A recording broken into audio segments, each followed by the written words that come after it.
What's up mga kapantot? Andito na naman ang inyong lingkod, ang dakilang pantot, ang nagbabalik. Siyempre, pag nag-YouTube ako, alam nyo na.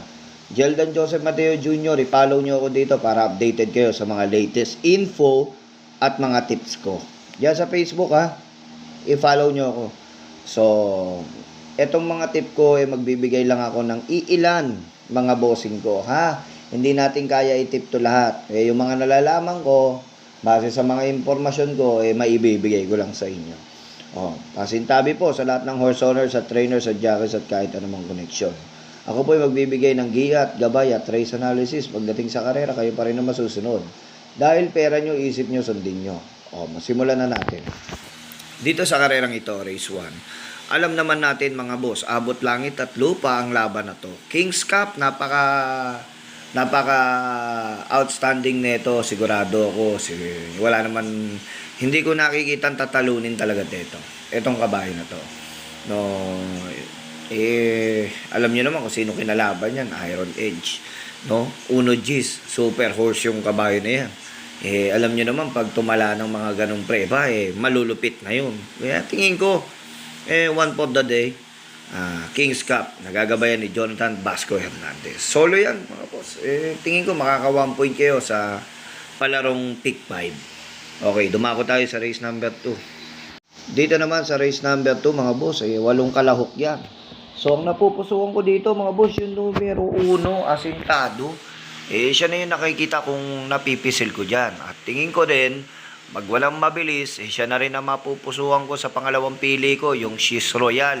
Yan na rin yung tingin ko pwedeng tumalo sa kanila. At pangatlong pili ko mga boss, walang iba. Yung numero 4. Numero 3. Amber Dirigel.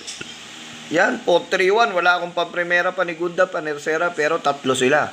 Pero marahil na magdagdag pa ako dyan. So yung tatlo na yan, tingin ko matibay na yan.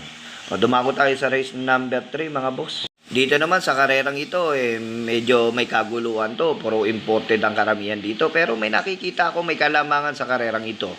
Pampremera ko at napupusuan ko, yung numero 1, Tadeus. Yan Tadeus na yan, siya lang naman nakikita ko nakaka-1 24 dyan, maliban sa kanilang lahat, maliban kay Repertory. Kaya si Repertory na rin ang aking panigundo sa karerang yan. 1-8 at naghahanap pa ako ng Deboka. Siguro baka makapuno. At humabol kay Calculus to, numero 10, Haymark. 1-8-10 mga boss, bahala na kayong magdagdag dyan.